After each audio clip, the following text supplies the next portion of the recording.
Olá, estamos de volta com mais um programa História Atual. Eleições 2022. Dando continuidade à nossa série de entrevistas com candidatos e candidatas ao governo do Estado e ao Senado Federal. Hoje, nós conversaremos com mais um candidato ao Senado. Papo interessante sobre política, economia, conjuntura nacional e campanha eleitoral. Não sai daí. Em instantes, um papo político.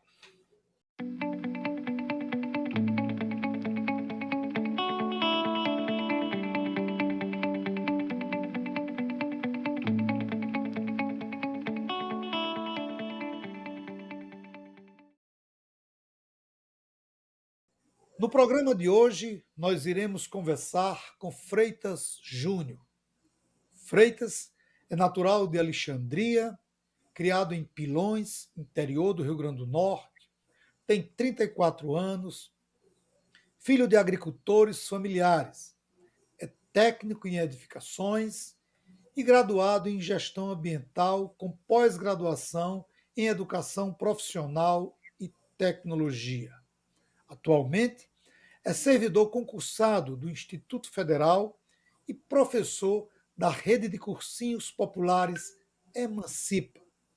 Iniciou sua militância no movimento estudantil no início dos anos 2000. Atua na luta pela educação pública, defesa do meio ambiente, dos povos indígenas, pescadores artesanais, agricultores familiares e trabalhadores. Freitas Júnior foi candidato a prefeito de Natal em 2016 e a governador em 2018.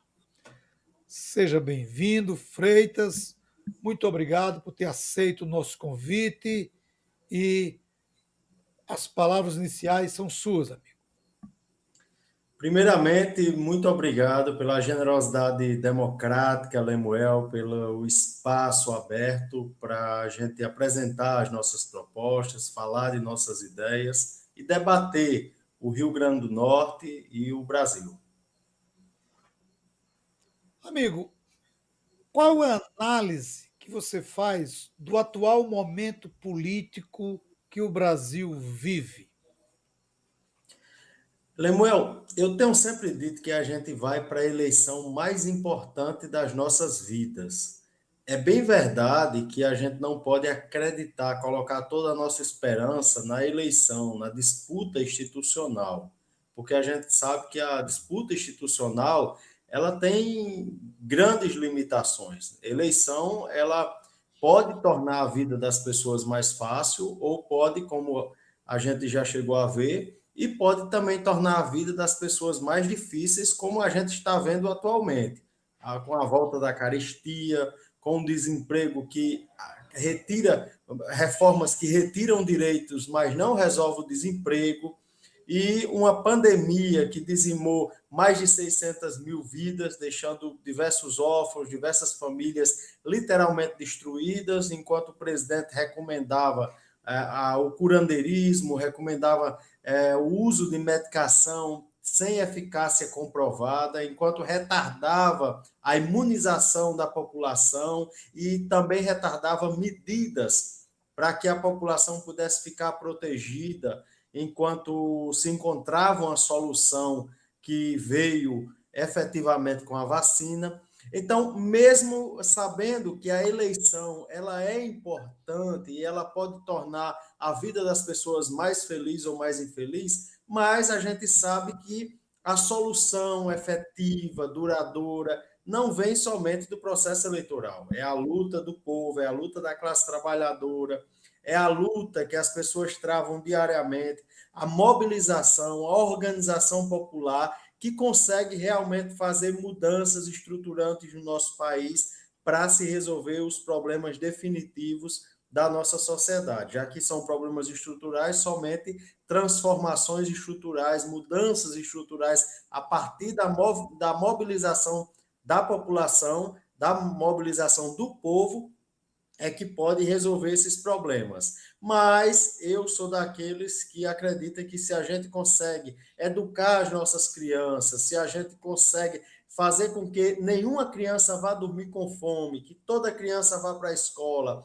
que toda criança tenha oportunidade, a gente já está fazendo uma revolução, mesmo que seja pontual. Então, a nossa leitura é: nós temos um momento de crise profunda no nosso país, nós temos um presidente fascista, golpista e genocida no poder, e é importante a gente derrotar ele e derrotar logo no primeiro turno.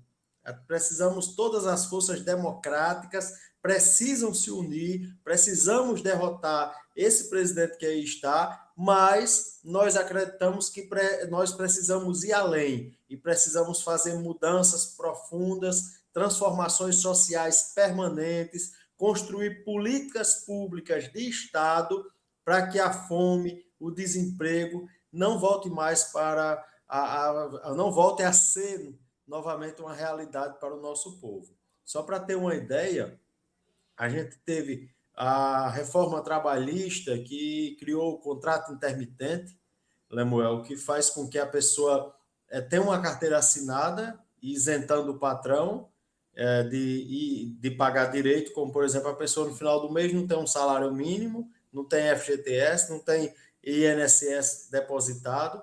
Se o patrão precisar, é que ela vai trabalhar e que ela vai receber pelos dias que serão trabalhados. E mesmo assim, retirou direitos. Atualmente, uma pessoa trabalha em torno de 15 horas por dia. As pessoas estão trabalhando cada vez mais. Você tem pessoas em situação de precariedade extrema, como motoristas de aplicativo, entregadores de comida e mercadoria por aplicativo.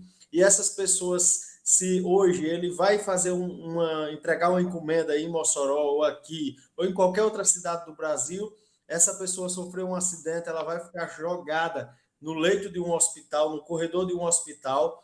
A família não tem, se ela vier a falecer, a família não tem direito a uma aposentadoria, porque ela não contribui com o INSS, e a legislação trabalhista não está protegendo esse trabalhador, e ele trabalha 15 horas por dia e sequer ele recebe um salário mínimo. Então, essa é a realidade da população brasileira, espremida pelo desemprego, pela fome, pela miséria que voltou a assolar o nosso país e pela carestia, que parecia antes tão distante, mas que agora é uma realidade na vida da maioria do povo brasileiro. E aí eu falo a maioria porque tem uma minoria que está ganhando cada vez mais. Tem o agronegócio aí com uma previsão de mais de 200 mil toneladas de grãos no país, enquanto 33 milhões de brasileiros estão passando fome.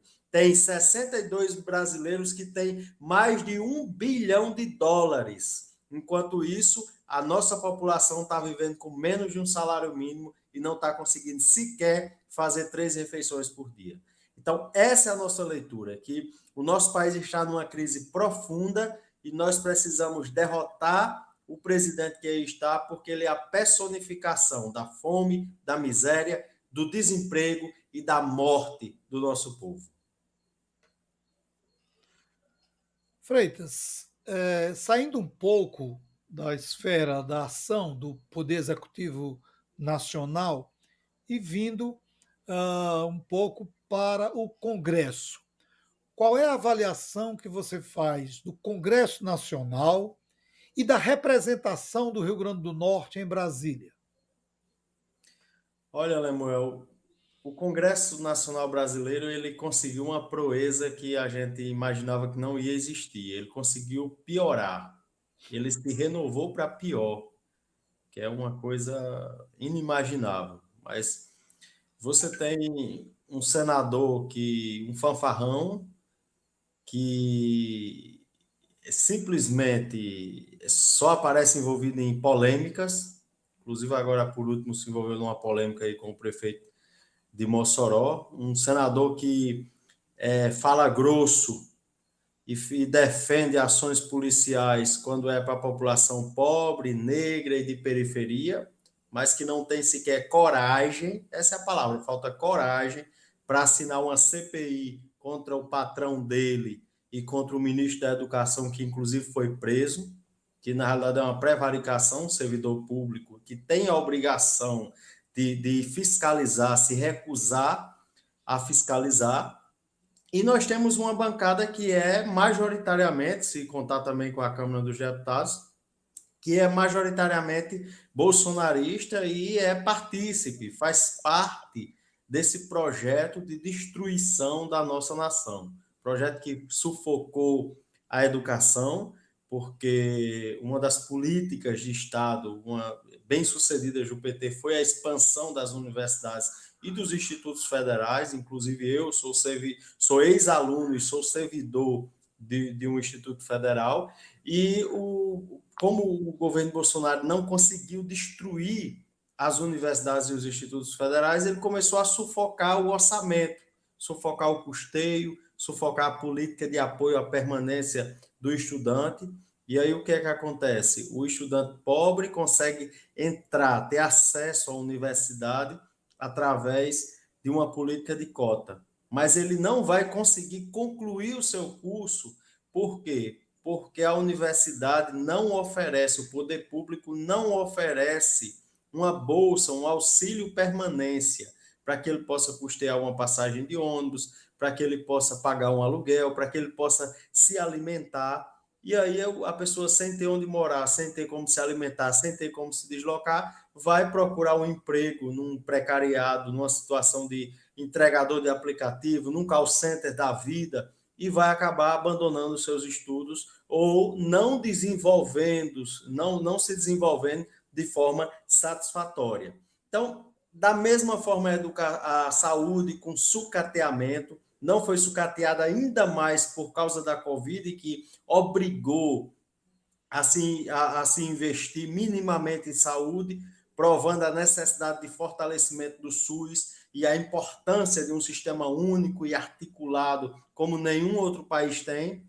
Então, essas medidas mostram como o governo federal age e a ausência da bancada do Rio Grande do Norte para brigar pela recomposição do orçamento da educação, pela recomposição do orçamento da saúde, pela uma nova expansão das universidades, por uma nova expansão dos IFs. Uma das nossas bandeiras, a gente tem dito que é interiorizar a medicina.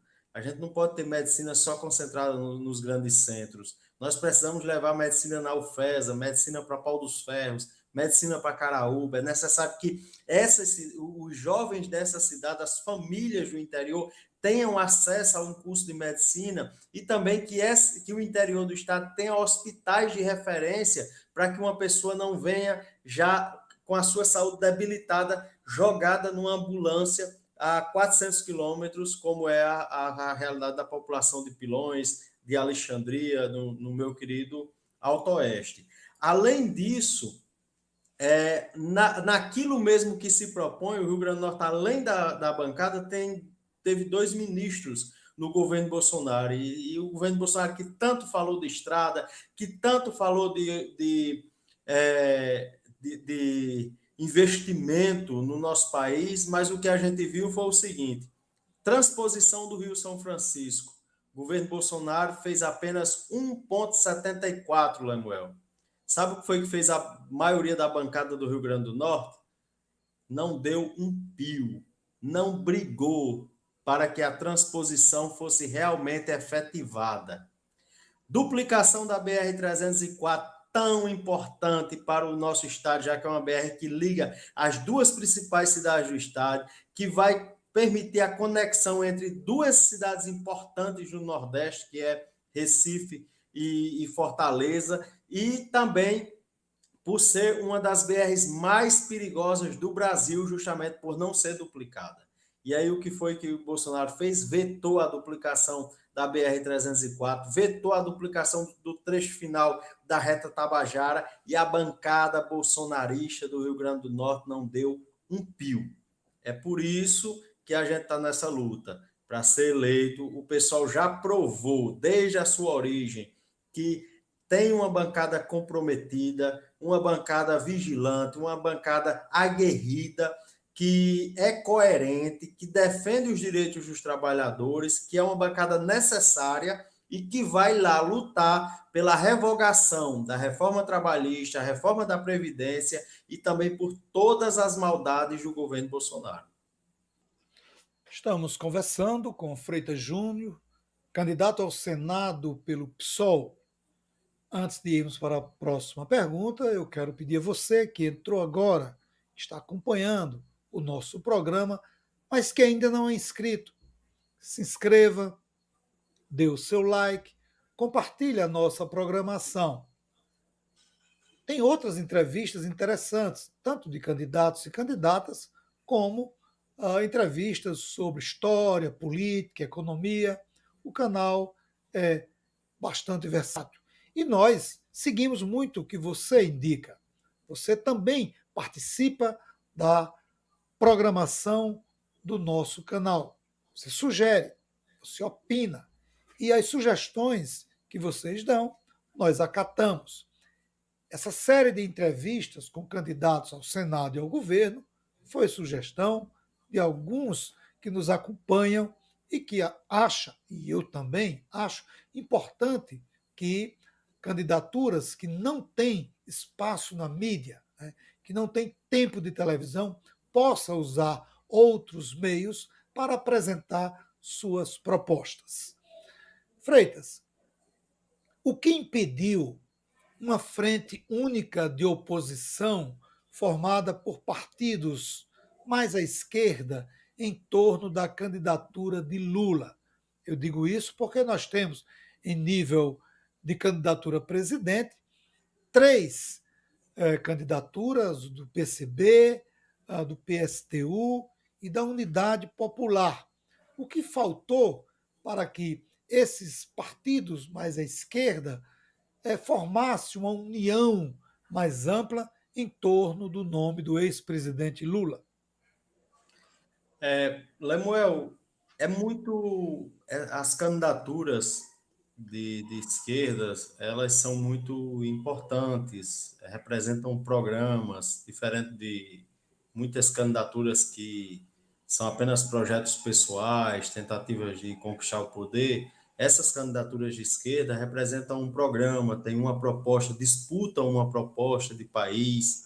É, a leitura, e a única vez que a gente teve uma frente de esquerda socialista foi em 2006, com a candidatura de Heloísa, quando foi a primeira eleição do PSOL e com o apoio do PSTU e do PCB. Desde então, tem se optado por candidaturas fragmentadas. Na passada, o PCB apoiou o Boulos, mas, de forma geral, não se conseguiu mais construir uma frente com os partidos de orientação socialista. São candidaturas legítimas e o PSOL, esses partidos optaram por lançar suas candidaturas, apresentar os seus projetos, a defender o seu programa, e o PSOL foi aprovado por maioria do partido, se teve também essa disputa, mas o PSOL optou por apoiar Lula já no primeiro turno, por entender a urgência de se derrotar Bolsonaro o quanto antes. Daí a divergência do PSOL em relação a esses partidos. Os outros partidos preferem, no primeiro turno, se afirmar, apresentar o seu programa. Quais as estratégias para enfrentar candidaturas com maior poder aquisitivo, com tempo de TV e que têm seus nomes colados ao do ex-presidente Lula? Você é candidato ao Senado pelo Rio Grande do Norte, mas nós temos outros candidatos aqui ao Senado que apoiam o governo Lula e que tentam e que podem até conseguir colar o nome ao ex-presidente Lula e que, ao meu ver, ao colar o nome ao ex-presidente Lula, pode alavancar a candidatura. Como é que sua equipe está trabalhando a sua candidatura diante dessas candidaturas que se dizem, que se mostram como candidaturas de esquerda ou progressistas? Como é que vocês veem isso? Olha, Lemuel, a gente tem uma uma avaliação bem... Outro dia eu pensava e fiquei pensando o seguinte: quando Lula foi eleito, lá em 2002, a população pobre do Brasil, ela, ela se viu representada na eleição de Lula. Quando Lula subiu a rampa do Palácio do Planalto, e uma pessoa nordestina, retirante, que passou fome e que conseguiu chegar à presidência da República, aí o pobre começou a ver, disse: olha, eu vou botar meu filho para estudar, porque meu filho ele pode ser um médico, ele pode ser um advogado, ele pode ser um professor, ele pode ser o que ele quiser, pode ser inclusive presidente da República. Quando você olha para a eleição do Senado desse ano, com 3 filhotes de oligarquias disputando a eleição, você está dizendo à população, eles estão dizendo à população que não tem lugar para pobre no Senado. Então, das 4 candidaturas que participam dos debates, que têm acesso a horário eleitoral, tem o Rogério Marinho, que é o candidato bolsonarista, que representa a destruição dos direitos dos trabalhadores e dos aposentados. Você tem o Rafael Mota, que votou a favor do golpe contra a presidente Dilma, e que, inclusive, numa entrevista em Mossoró, disse que fez em retaliação porque Dilma tinha demitido um ministro que era do partido dele, o PROS. Deixa que é até mentira, porque na época ele já estava no PSB, tem vídeo aí na internet. Mas é pior, um deputado que faz uma chantagem caça uma presidente por causa de que ela exerceu a liberdade dela de escolher o ministro que ela queria. Depois você tem o Carlos Eduardo Alves, o Carlos Alves é da oligarquia que ficou mais tempo, ocupou mais cargos na história do Rio Grande do Norte, e na eleição passada apoiou o Bolsonaro e dizia que era hora de acabar com o PT, e até o início desse ano era o candidato de Bolsonaro ao governo do estado. E tem a gente, filho de agricultor, natural do interior, 7º filho de uma família de 7 filhos, e o mais novo de uma família de 7 filhos, e que apresenta uma proposta coerente com a nossa luta e com a necessidade do nosso povo. Então, por mais que queiram colar e tudo, o Carlos Alves, por exemplo, anda aí com camisa, né? O pessoal da campanha dele com camisa que prefere Ciro, né? Não esconde que não vota no presidente Lula, só quer o voto dos lulistas. E a gente não. A gente tem uma história de luta na esquerda, desde o movimento estudantil, a luta socioambiental. As nossas candidaturas sempre foram no campo progressista e estamos apresentando mudanças importantes para o nosso país, como reforma tributária, e mostrando à população que é importante eleger Lula, mas que só eleger Lula não resolve. A gente tem que renovar o Congresso e renovar com uma bancada de esquerda comprometida com os trabalhadores. Estamos caminhando para o final da nossa entrevista, um bate-papo interessante, com posições muito claras do candidato Freitas Júnior.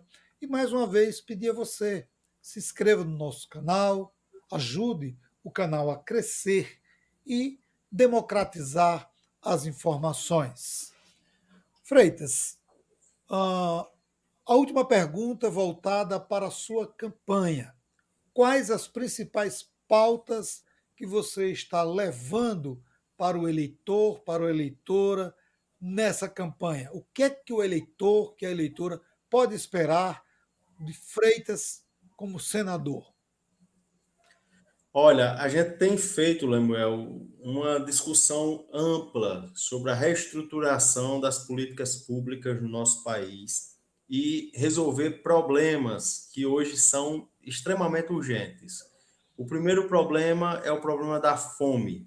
E aí a gente entende que nós precisamos resgatar o papel da Companhia Nacional de Abastecimento, da Conab, fazer com que a Conab volte a ter estoques reguladores para a gente controlar o preço da inflação dos alimentos. Para quem não sabe, a Conab, ela recebe uma parte do que ela empresta para os plantadores de grãos, ela recebe em mercadoria, guarda nos seus armazéns, e aí quando o preço, por exemplo, do milho sobe, aí ela solta para o mercado, fazendo com que controle a inflação.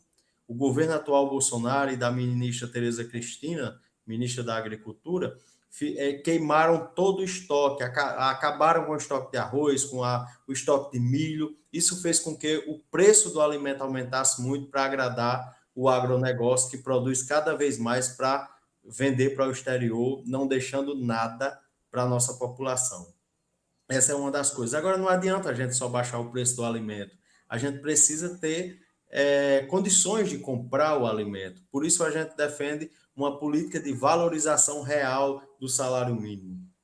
Que todos os anos o salário mínimo tenha um aumento e que esse aumento volte a ser garantido por lei, constitucionalizado, que esteja na Constituição que o aumento do salário mínimo não pode ser igual ou menor do que a inflação, para que a pessoa tenha um aumento real no salário mínimo.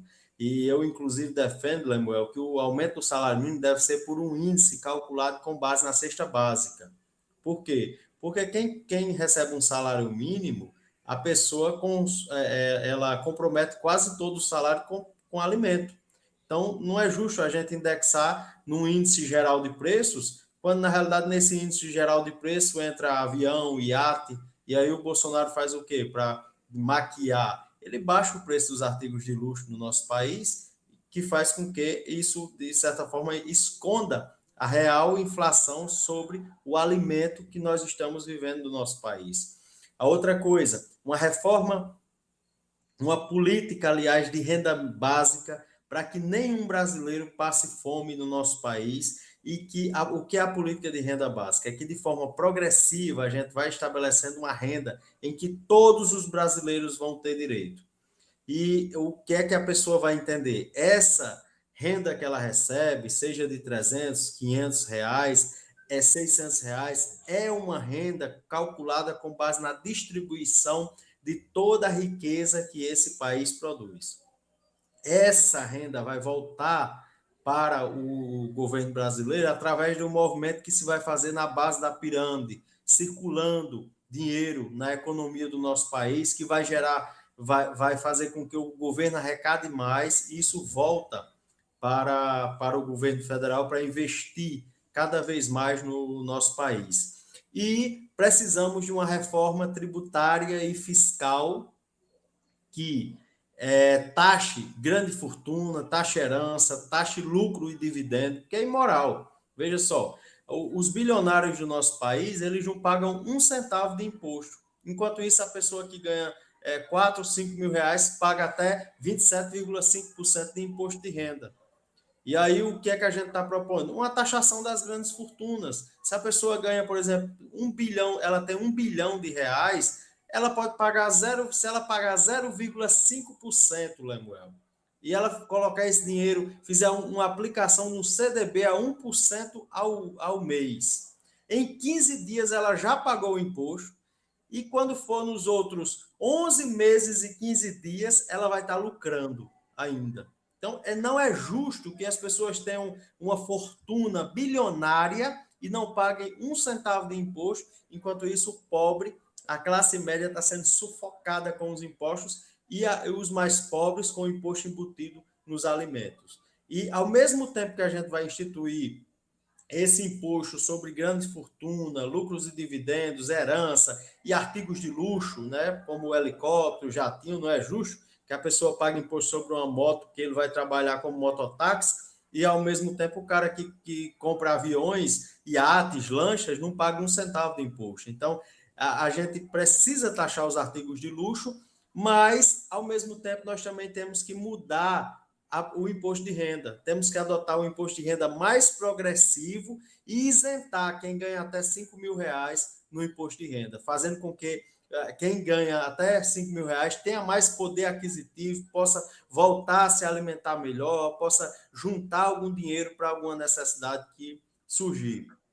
E precisamos também revogar a reforma da Previdência, a reforma trabalhista e o teto de gastos, porque só assim o governo vai voltar a investir no nosso país, vai voltar a gerar emprego, renda para a nossa população.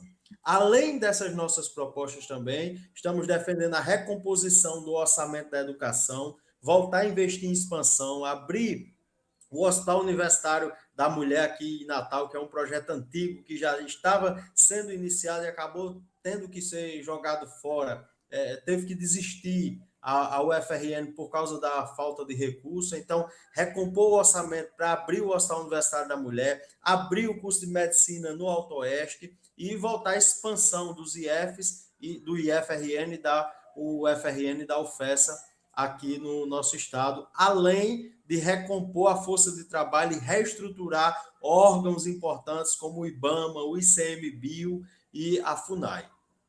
Estamos encerrando a nossa entrevista com Freitas Júnior, candidato ao Senado pelo PSOL. Foi muito bom o nosso papo. E eu abro agora, Freitas, para suas considerações finais, amigo. Lemuel, eu agradeço pela sua generosidade democrática, por esse trabalho que você está promovendo de levar, debater com os candidatos, discutir propostas com os candidatos do campo progressista, do campo de esquerda, que apresentam uma mudança estrutural para o nosso país. E também quero agradecer a todos os nossos amigos que acompanharam, agradecer a todos pela audiência, dizer que estou lá no Facebook, Instagram e Twitter, JR Freitas RN, acompanhe as nossas propostas, acompanhe as nossas ideias, pegue o nosso WhatsApp lá se tiver qualquer dúvida e vamos juntos lutar e esperançar por um novo tempo para o Rio Grande do Norte e para o Brasil. Agradeço a Freitas Júnior pela sua colaboração, por ter aceito o nosso convite, abriu a sua agenda aí corrida para receber a nossa equipe e a você que acompanha o nosso trabalho, né? Continue dando sugestões, colocando as suas observações, dando a sua opinião, porque isso faz com que o nosso trabalho cresça e se fortaleça. Precisamos dinamizar e ampliar o debate democrático nas redes sociais. Mais uma vez, obrigado a Freitas e a todos vocês. Um forte abraço e até o nosso próximo programa.